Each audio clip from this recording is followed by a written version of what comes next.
नमस्कार दोस्तों, मेरा नाम राहुल क्रिस है और मैं आज आपको बताऊंगा कि स्प्रे पंप जो होते हैं 4 स्ट्रोक स्प्रे पंप हो या 2 स्ट्रोक स्प्रे पंप हो, उनमें जो प्रेशर की समस्या आती है वो किस कारण आती है और आप इस प्रेशर को घर पर ही आप कैसे सुधार सकते हैं, इस बारे में मैं आपको कुछ जानकारियाँ दूँगा। सो गाइज़, यदि आपने अभी तक हमारा चैनल सब्सक्राइब नहीं किया है तो पहले सब्सक्राइब कर लीजिए और नोटिफिकेशन ऑन कर लीजिए और ये वीडियो आप लास्ट तक देखिए। और लास्ट में कुछ एक ऐसी चीज़ बताऊंगा मैं जिससे कि आपको बहुत ही ज़्यादा फ़ायदा होगा और उस ट्रिक को करने से आपके कई सारे पैसे भी बचते हैं। सो गाइज़, ये स्प्रे पंप है और यदि आपके स्प्रे पंप में प्रेशर नहीं आ रहा है तो इसका सबसे पहला कारण हो सकता है कि यदि आपका ये जो रिटर्न वाल लगा हुआ है, इसे हम रिटर्न वाल बोलते हैं, इसे खोलने से अंदर टंकी में आधा पानी जाता है और इसे बंद करने से इसका पानी बंद हो जाता है।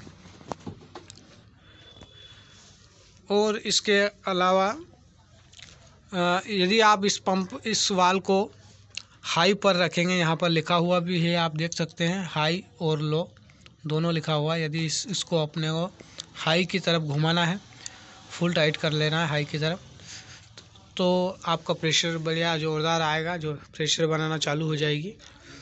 प्लस इसके अलावा यदि इसके बाद भी प्रेशर नहीं आ रहा है तो आप ये जो पंप होता है इसको पर्याप्त यदि पेट्रोल भी नहीं मिलता है, इस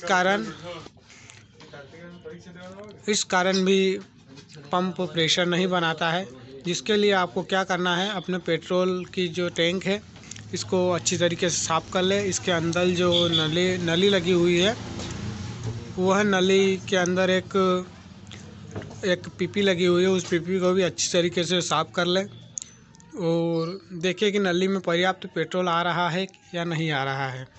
सो गाइज़, इसके अलावा आपको एक और सेटअप करना है और वो अगला सेटअप है कि यदि आपका प्रेशर नहीं आ रहा है, सब कुछ आपने कर देख लिया, तो इसके बाद आखिरी उपाय रह जाता है कि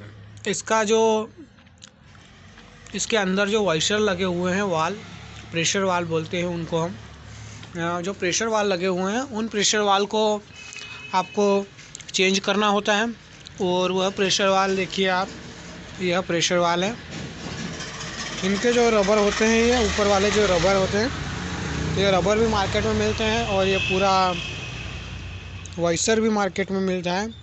यदि आप चाहें तो इसे ख़रीद सकते हैं और घर पर रिपेयर कर सकते हैं।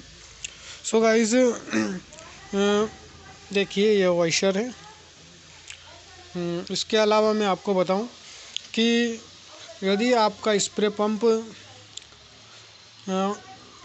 यदि प्रेशर नहीं बना रहा है तो एक और सबसे लास्ट और सबसे सटीक उपाय इसका यह होता है कि यदि आपके पंप जब आप स्प्रे करते हैं उस समय आपको ध्यान रखना है कि स्प्रे में जो आप पेट्रोल के साथ ऑयल डालते हैं, वह ऑयल आपको सही से डालना होता है और आपको 1 लीटर ऑयल में 40 ml पेट्रोल डालना अनिवार्य है।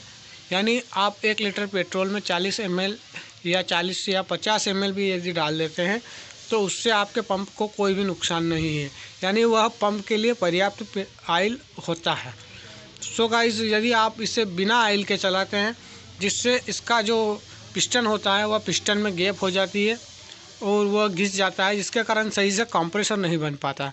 कंप्रेसर यदि नहीं बनेगा तो आपकी स्टार्टिंग में भी प्रॉब्लम करेगा, प्लस वह इंजन थोड़ा दब के चलता है, यानी हम एक्सीलरेटर देते हैं तो इंजन दब जाता है। इस कंडीशन में आपको क्या करना है कि यदि आपका इंजन दब रहा है तो आपको प्लग निकाल कर प्लग के साइड आपको थोड़ा सा ऑयल डाल देना है और ऑयल डालने के बाद आपको प्लग वापस से लगा देना और फिर इसकी किक मारनी है। और किक मारने के बाद यदि आपका पंप प्रेशर बना रहा है, मतलब फिर भी वह समस्या आ रही है, तो फिर आपको ये चेंज करवाना होगा। फिर भी यदि आपका पंप दब रहा है और प्रेशर नहीं बना रहा है तो आपको क्या करना है कि यह जो कार्बोरेटर होता है, इस कार्बोरेटर को खोलकर अच्छा क्लीन कर लेना है, अच्छे से साफ़ कर लेना है। और साफ़ करने के बाद भी यदि आपका प्रेशर नहीं आ रहा है तो आपको क्या करना है, इसे लगा लेना है फिर से कार्बोरेटर को सही तरीके से। और यह जो एक्सीलेटर वाली स्क्रू होती है यह पेट्रोल के लिए होती है। यह पेट्रोल आप इससे कम और ज़्यादा कर सकते हैं, प्लस इसका एक्सीलेटर सेट कर सकते हैं यहाँ से। सो आपको क्या करना है कि यह वाला जो स्क्रू होता है इसे आपको हल्के हल्के एक्सीलेटर देने के बाद, इससे पहले आपको एक्सीलेटर ले लेना है पंप को, ऐसे एक्सीलेटर फुल कर लेना है इसका। जिसके बाद यह जो है स्क्रू, इसे आपको टाइट करना है और इसे बिल्कुल धीरे धीरे टाइट करना है, बिल्कुल हल्के हल्के टाइट करना है। तो धीरे धीरे आपका आरपीएम भी बढ़ने लग जाएगा। प्लस आपको उसको ऐसी जगह छोड़ना है जहां आपके पंप का आरपीएम सही से बना हुआ है, उस जगह लाकर आपको इसे छोड़ना है स्क्रू को। जिसके बाद आप देखेंगे कि आपका पंप सही से पर्याप्त काम कर रहा है। और जिसके बावजूद भी यदि प्रेशर नहीं आता है तो फिर आपको मैकेनिक के पास जाना होता है। प्लस मैकेनिक उसमें कुछ अलग से चेंजेस करते हैं। जैसे मैं आपको बता दूं कि इसमें ढेर सारे प्रोजेक्ट प्रैक्टिकल लगे होते हैं। पहले यह देख लीजिए, यहाँ पे एक कटोरी लगी हुई थी और इसे हम क्लच शू बोलते हैं। और इसके अंदर क्लच कटोरा बोलते हैं इसको। इसके अंदर क्लच शू चलते हैं और क्लच शू भी घिस जाते हैं, जिसके कारण भी पंप सही से घूम नहीं पाता है। तो इसे भी आपको चेंज करवाना होता है। प्लस इसके अलावा भी ढेर सारे सामान होते हैं इसमें।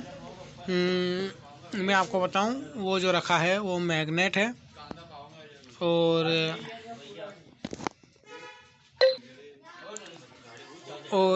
यह वाला जो है यह मैग्नेट है। प्लस यह जो है यह क्लच शू है, यह घिस जाते हैं, इसे हम क्लच शू बोलते हैं। यह बहुत सारी गाड़ियों में भी लगता है और बड़ी बड़ी गाड़ियों में भी लगता है। यह क्लच प्लेट होती है एक तरह की, इसे क्लच शू बोलते हैं। इसे भी चेंज करना होता है, या अगर घिस जाता है इसके कारण भी प्रेशर नहीं आता है। सो गाइज़, यदि आपको हमारी दी गई जानकारी अच्छी लगी हो तो हमारे चैनल को सब्सक्राइब करें और नोटिफिकेशन भी ऑन कर दें, जिससे कि हमारे आगे के वीडियो आप तक पहुंचते रहें। और तो धन्यवाद दोस्तों।